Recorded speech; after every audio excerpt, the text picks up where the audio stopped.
নিজের স্বার্থ ছাড়া এই ছাত্র সমাজ গত 15 বছরে জাতীয় স্বার্থের পক্ষে একবার রাস্তায় নামে নাই। কেন দেশে ভোট নাই, গণতন্ত্র নাই, নির্বাচন নাই, গুম খুন রাজনীতিকে নাই করে দিয়েছে, বাংলাদেশের প্রশাসনকে আওয়ামীকরণ করেছে, দেশের প্রত্যেকটা প্রতিষ্ঠানকে ধ্বংস করে দিয়েছে আওয়ামী লীগ সরকার, বাংলাদেশের কাঠামো ধ্বংস করে দিয়েছে, আমাদের স্বাধীনতা, সার্বভৌমত্ব, জাতীয় স্বার্থ সব কিছুকে ক্ষুণ্ণ করছে, একদম ধসে দিয়েছে ঘুণপোকার মতো রাষ্ট্রকে গত 15 বছর ধরে। তার বিরুদ্ধে এই ছাত্র সমাজ একদিনের জন্য মিছিল করে নাই। আজকে মানে পঙ্গপালের মতো, লোকাস্টের মতো হলগুলো থেকে, ক্যাম্পাস থেকে, বিশ্ববিদ্যালয় থেকে ছেলেমেয়েরা বের হয়ে আসছে। সে বিসিএস অফিসার হইতে চায়, সেটা প্রজাতন্ত্রের কর্মচারী হইতে চায়, গোলাম হইতে চায়। এই বিশ্ববিদ্যালয়ের শিক্ষক কর্মচারীগুলা তারা 50 লাখ টাকা বেশি পাইতে চায়। কিন্তু এরাই তো বেনজির বানাইছে। এরা কি নৈতিকতা শেখাইছে ছেলে মেয়েদেরকে? বাংলাদেশের যত বাটপার গত 53-54 বছরের, 55 বছরের যত রাজনীতিবিদ বাটপার, আমলা বাটপার, সব তো এদের হাতে তৈরি। কি শিখাইছে তারা বাংলাদেশের শিক্ষা ব্যবস্থায়? 2 পয়সার কোনো কন্ট্রিবিউশন আছে এদের? কোনো ভালো গবেষণা নাই।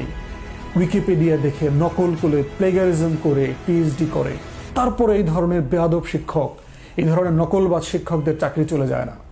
তাদেরকে একটু ডিমোশন করে, একটু কশন দেয়।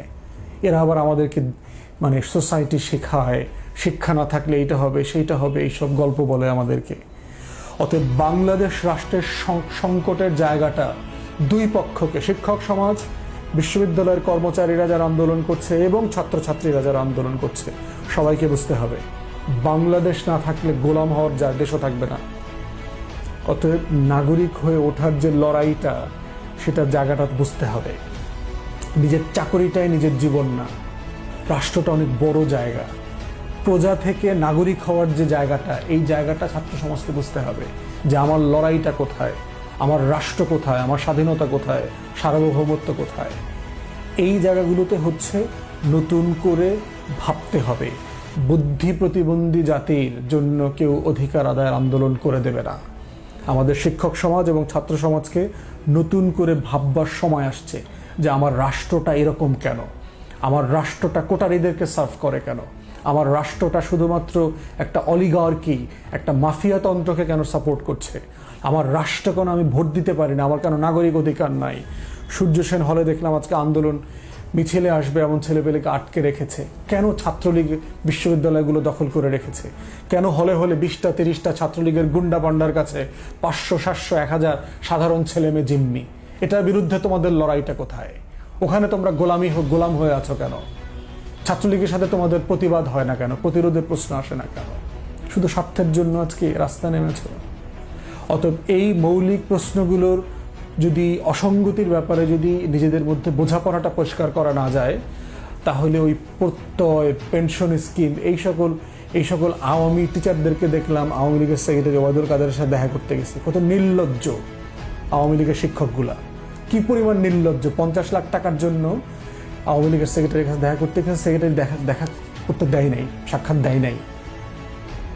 কি পরিমাণ অধপতন হয়েছে বাংলাদেশের শিক্ষক সমাজের! বোনলেস, স্পাইনলেস, ব্যক্তিত্বহীন, মর্যাদাহীন একটা শিক্ষক সমাজ তৈরি হয়েছে। ওখান থেকে বেনজির তৈরি হবে না, আজিজ তৈরি হবে না, মতিউর তৈরি হবে না, তো হবেটা কি? ছাত্রলীগের মতো বিশাল গুন্ডা পান্ডা তৈরি হবে না, তো হবেটা কি? পেনশনের আন্দোলন করবেন, একটা অবৈধ সরকারের কাছে দাবি নিয়ে গেছেন, তাও আবার আওয়ামী লীগের সেক্রেটারির কাছে। তো এই বাস্তবতায় হচ্ছে আমাদের বৃহত্তর লড়াইটা সবাইকে বুঝতে হবে। নাগরিক হবার লড়াই, রাষ্ট্রকে রাষ্ট্র বানানোর লড়াই, এই রাষ্ট্রের মালিকানাকে নিজের করে নেবার যে লড়াই, স্বাধীনতা সার্বভৌমত্বের লড়াই, জাতীয় স্বার্থের লড়াই, সেই লড়াইটা, সেই মিছিলটাই হচ্ছে আসল মিছিল। সেই মিছিলটা করতে না পারা পর্যন্ত শুধু কোটা আর পেনশনের মিছিল করে, সমাবেশ করে এই রাষ্ট্রের কোনো অসঙ্গতি দূর করা যাবে না।